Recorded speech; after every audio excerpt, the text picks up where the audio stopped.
Hey, this is Tracie Spncer, and you are now tuned in to Danaya Azure Radio. Yes. Welcome, Tracie Spncer, to Danaya Azure Radio. How are you? I am good.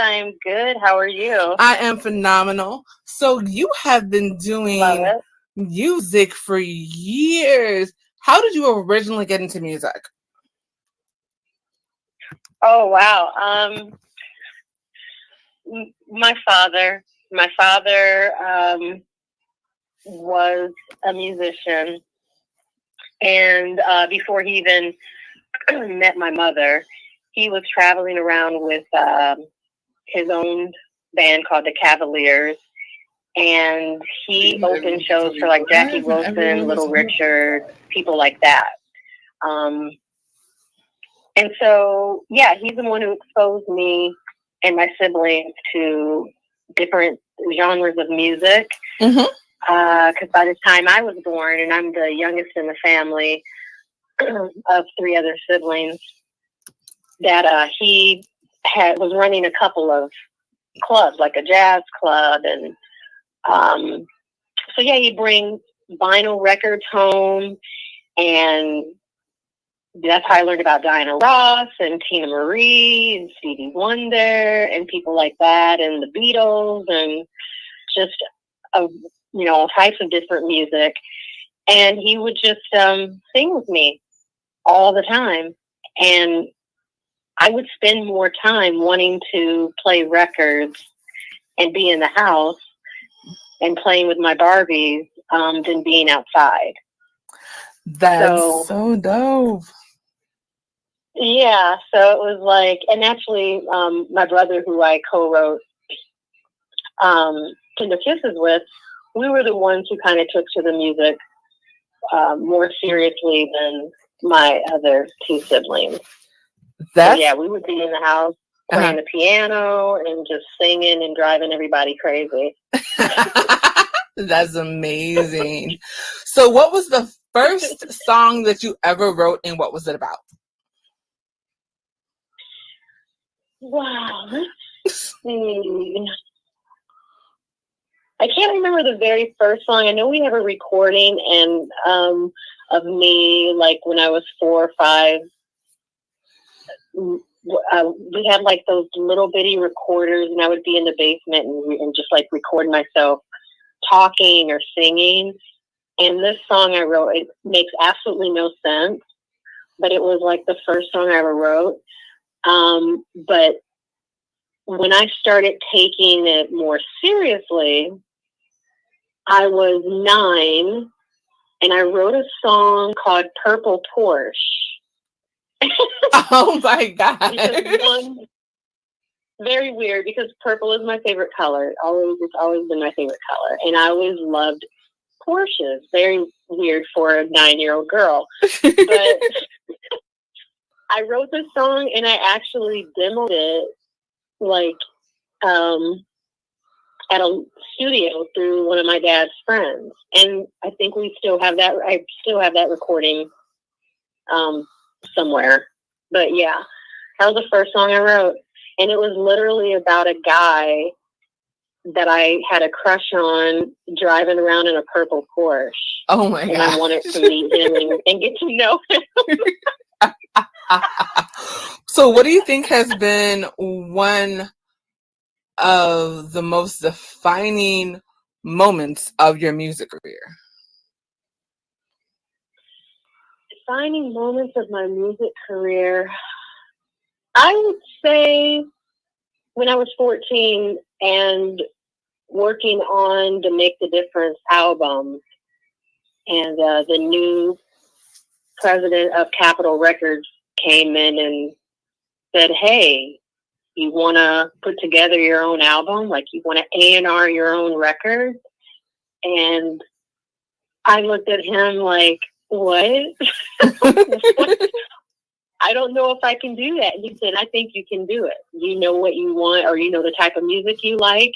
We will help you find the producers or writers. You just tell me the people you want to work with. If you want to work with people that you don't, that aren't necessarily well known, but because, you know, there's a lot of talent and some people get passed on. And I just remember I would get demos of songs all the time from really talented people that nobody else was working with, and labels would just kind of trash the demos. And I remember I would have my manager go gather some of those demos, and because I wanted to listen to them, to hear what people were thinking when they were writing a song for me, like where, you know, what direction they were thinking. So me and my brother, we were like, okay, so we started looking for writers and producers, and they gave us a budget, and yeah, I put an entire album together with the help of my brother and the label at 14. And so that was a defining moment, because that's a big thing to take on at 14. A girl coming from Iowa, I was in Catholic school. It's like I was living two different lives. So no one that I went to school with, my friends had no idea what I was doing. And that was a big responsibility, because I had to learn a whole lot about the business side of things at 14, and still trying to, you know, still playing with Barbies. Right, so I had to grow up kind of fast. But yeah, it was pretty cool though. I that a major label like Capitol Records allowed me to do that. That is so cool. So what has been your most favorite place to perform? I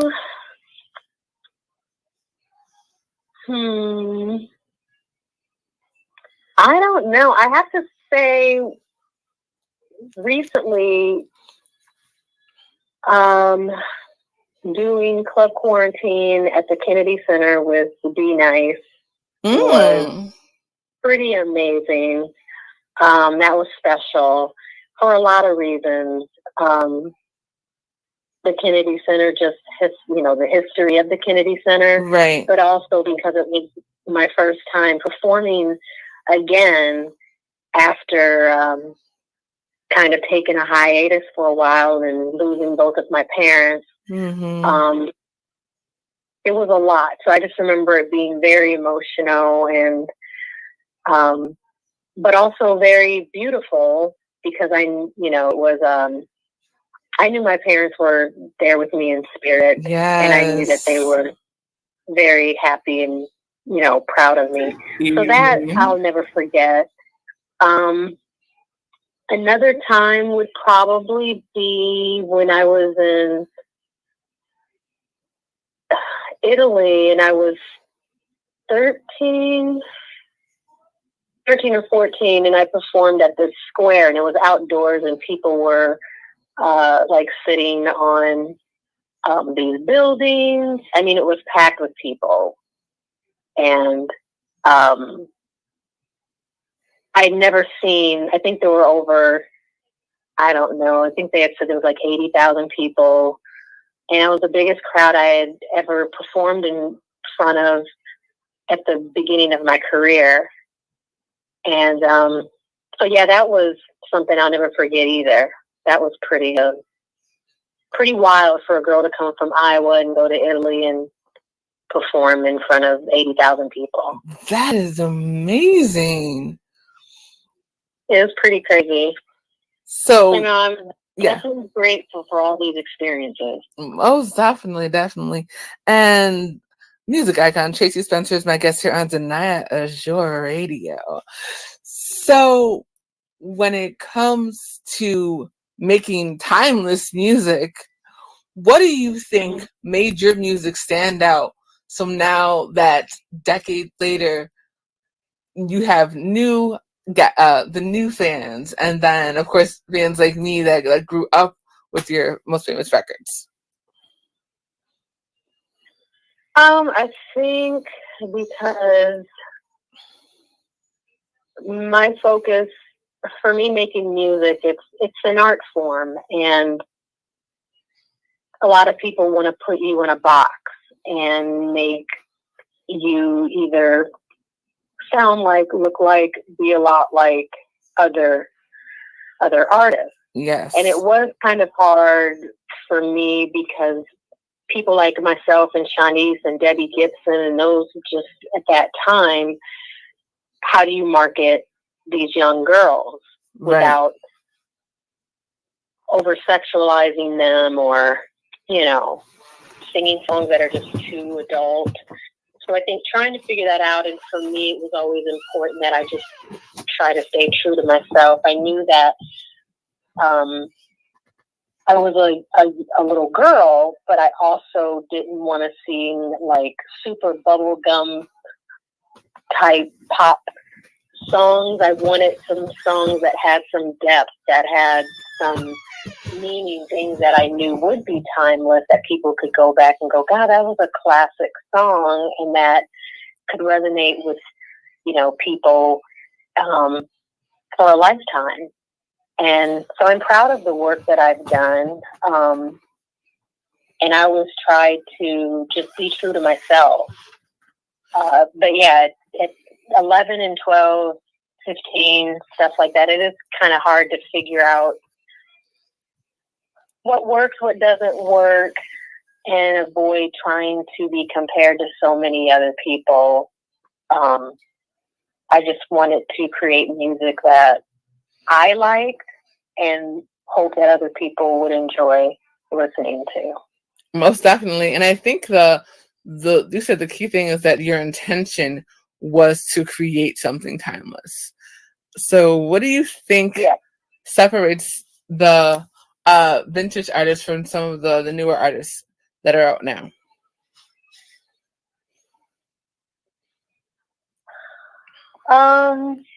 That's tough to say because there's a lot of artists that are out now, newer artists that I really, really do like and respect. I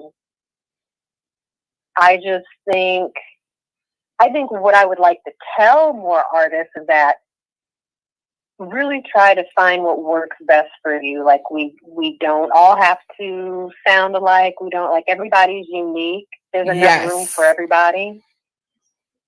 There's enough space for people to create their own lane, especially now with social media. So I think that's what I would like to say to up and coming artists or current artists that are out now, the younger, you know, that are in their 20s and stuff, and just trying to figure out what they want to do. Like, just find out what works for you. Right. You don't have to follow the cookie cutter thing, and you can just create your own sound, because you do every now and then you see people come out and you're like, whoa, they're definitely in a lane all to themselves, vocally and musically, and people want to hear stuff like that. Absolutely. Hear, like, don't be afraid to go there. Most definitely. And I think that's the biggest thing, right? I think there are incredibly talented artists that are out now, but there are also a lot of people that sound the same. I think the thing about having that unique sound is what makes you stand out. Well, yeah, I appreciate that, and I think that is important, because it is easy to kind of get caught up and go, hey, but this is what's working, or this is what's trendy, and that's okay too. But you can take it and flip it and still make it your own. Yes. You know, it's, you know, utilize your personality and put that into whatever music you're doing. Yes, you know, definitely. It takes a while to find your voice, because even for me in the beginning, I think what helped create my sound was the fact that I listened to so many different genres of music. And even with, female singers, I would try to take in some essence of what they did vocally, or in their music, and try to incorporate that into how I would sing. And then as over time you start to really do, you begin to find your voice. Definitely. Yeah. That is so important. I love how you said, give yourself time, because it's not going to come overnight. Yeah. People say all the time it takes 10 years to be quote unquote overnight success. It's true. It is so true. Mhm. Yeah, absolutely. You just gotta be patient. You gotta, because I think a lot of people sometimes think like I was an overnight success, like I went from here to there, but it's like no, and a lot of it was a lot of work. Yeah. Like being on Star Search, then auditioning for labels, because it's not like they just signed me right off the bat. I had to go to New York and LA, and I had to audition in front of executives. Like one, I had to perform in someone's office, and then at Capitol, it was performing in their, famous studio where Billie Holiday and John Lennon and Nat King Cole recorded. Wow. Which is all very intimidating. It is like super intimidating when you're 11 years old. Yeah. Because I was just like, what? Like, who was in here? Exactly. That's what I was going to say. I was like, yo, explain the energy that was in that building, because people don't understand when you are in certain spaces, there is just an energy that takes over you when there are icons that have performed there or that have recorded there. So explain the energy that was in that room when you were recording in the same space as Billie Holiday. Like, what? Yeah, it was very intimidating. And the funny thing is, my dad had bought me Billie Holiday records like a while back when I was little, and he'd always tell me, "Oh, listen to her because she had such a unique style." And I fell in love with her when I was little. So yeah, walking in the Capitol and like my dad telling me like, Billie Holiday recorded here and John Lennon, the Beatles, Nat King Cole, like all these people. And when you walk down the hall to the studio, there's all these pictures, obviously, of the history of Capitol Records and all of the artists that have been a part of that label. So it was hard to process because, again, I was 11 years old and I just did Star Search and going to Catholic school and playing with Barbies and living in a small town in Iowa to walking down the hallway of Capitol Records. Like, I think it would have been even scarier as if I was maybe 18 years old, because I think I would have understood it more. But at 11, it was intimidating, but I was so excited because I was just like, oh my gosh, like, how did this little black girl get here? Right, yeah. How did that happen? It was pretty wild. And I think, I remember I traveled there with like a Cabbage Patch doll, and I brought my doll to the studio. But for me, it was just, I don't know, I just kind of tuned everything out. Like all these older men in suits came in the studio and they're like, okay, like, sing. And I'm like, okay, sure. Like, that's all I do. So sure, I'll sing for you. And yeah, it was pretty wild when I look back and think back to that time. I just go, it's funny how kids, a lot of stuff don't really faze you when you're that young. Right. Like, oh, yeah, I get it. And you don't really grasp like what's really happening until later and go, oh my God, like, that's crazy. Exactly. You're like, wait, what happened now? Are you kidding me? Yeah, I'm like, I did what? There's no way I did that. Right. Like, how in the world did that happen? How did that just occur? Yeah. Are you kidding me? Yes. Yeah. It's pretty wild. So if you could collaborate with any artist, living or dead, who would it be and why? Well, I would have loved to have had the opportunity to work with Prince. I met him a couple of times, and yeah, I really would have loved if that could have happened. As far as living, I would say Bruno Mars. I can totally see that. I would love to work with Bruno Mars. You know who else I really love now too is October London, so I would love to work with him too. Nice. Yeah.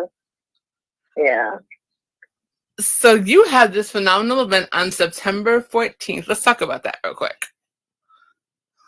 Yes, it's the annual, I don't know if it's the third or the fourth annual adult prom. And it's in Naperville, and it's with Keith Washington and Tony Terry. Nice.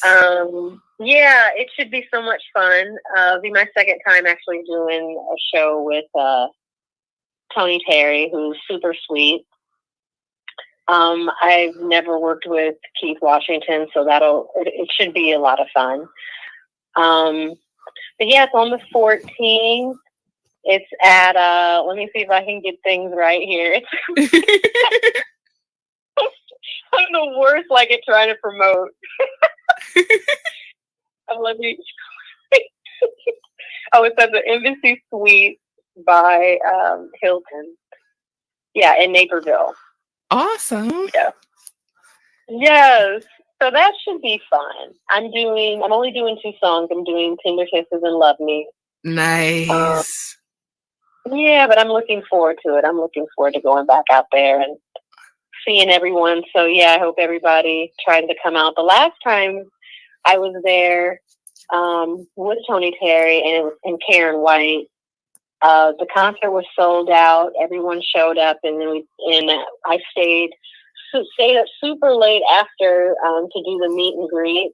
Mm-hmm. And hung out with some of the guests afterwards. So yeah, I hope everyone comes out. It'll be fun. I'll be staying up late again. Let's go. Yes. Let's go. So when everything is said and done, what do you want your legacy to be? Ooh, that's a good question. I don't know. That's something I really need to think about, but I think for the most part, I just want people to remember me, or my legacy to be that for me as a musician, creating music that is like the soundtrack to your life. When I listen to certain records, like older records, they kind of transport me back to a time and space that I remember, right? That you can recall and remember what you were doing at that time, and if certain songs got you through some type of difficult moment. I want to be able to continue to make music like that moves people, that resonates with people in a positive way, that make them feel good, that just make you actually just feel things in general. Because I think there's so many distractions, especially now with technology and social media, that I think we try to avoid a lot of our feelings. But yeah, I think I want to make music that that people know that I've always tried to make music that can make you laugh, can make you smile, just make you feel good. Like, music's supposed to make you're supposed to connect with it. It's supposed to affect your mood and make you feel things. So absolutely, I don't know. I guess that. Yeah. I think it's so important for people to understand that music is supposed to help you to heal. And Yes. explain how music has helped you heal when it comes to your family. Um, it's, I will have to say before or after my dad passed, I will say that a friend of his put together a compilation of recordings my dad made in his studio. And some of it is just my dad just messing around and um, just singing ideas and things like that. But honestly, I play that to this day at least once a month, and ever since he passed. And Okay. he's been gone now for 10 years. And honestly, it helped me be able to move through my grief of losing my dad, because obviously I will be grieving for the rest of my life with the loss of my parents. Yes, it helped me be able to move through grief, losing both of my parents. Being able to listen to my father's voice. And not everybody has that, can say, oh, I have recordings of my father singing. I even saved voice messages that my dad recorded on my phone, and my mom. And I listen to them every now and then. But yeah, since music plays such a big part of my, in my life, there was nothing, you always heard music around our home. Wow. Constantly. If it wasn't someone playing the radio or records, my dad was singing all the time. Or we were singing. So for a minute, it was kind of tough because I, trying to write or anything, I just couldn't get myself to that point to really write anything. But no, whenever I think about them, I do. Once a month, I'm playing my dad's music, or I play a song that I know my mom really liked, and she was really big into country. She loves Zydeco music because she's from Louisiana. So I play stuff like that, and it instantly brings a smile to my face. And so that's why I was saying music, it does. It plays a very important part in mostly everybody's life. Yes. Because it really can transport you back to a time, and whether, a time when your heart was broken or lost or being in love, it's a magical thing to me. I think music can be extremely magical and spiritual. Yes. And I wanted to say again, thank you for what you have done, because you have written records that have been the soundtrack to our lives, and you have written so many timeless hits. And you have an amazing fan base, by the way, because when we gave you flowers, is how we connected. When we were giving you flowers, your fan base was coming out like, I love that record. Oh my God. I think one of your producers actually commented on the post as well. It was really, really dope. No, I appreciate that. I thought that was very, very nice when you guys did that. I thought that made me feel good, because it does. It's it's like you said, not everybody's gonna like what you do, and that's fine. I can't make everybody happy. No artist can make everybody happy either. You're not gonna like everybody's body of work, but for those that do enjoy it, it does make me feel good. I feel like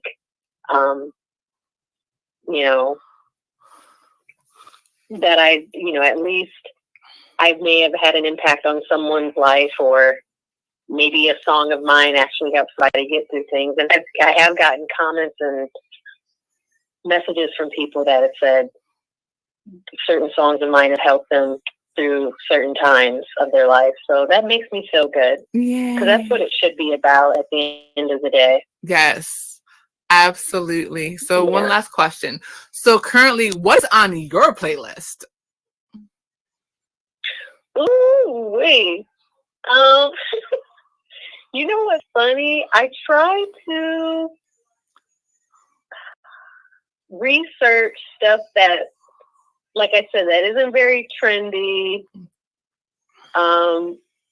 Like the hidden gems out there. So I'm like listening to the Teskey brothers. But outside of that, I'm also listening to her. Yes. Absolutely love her.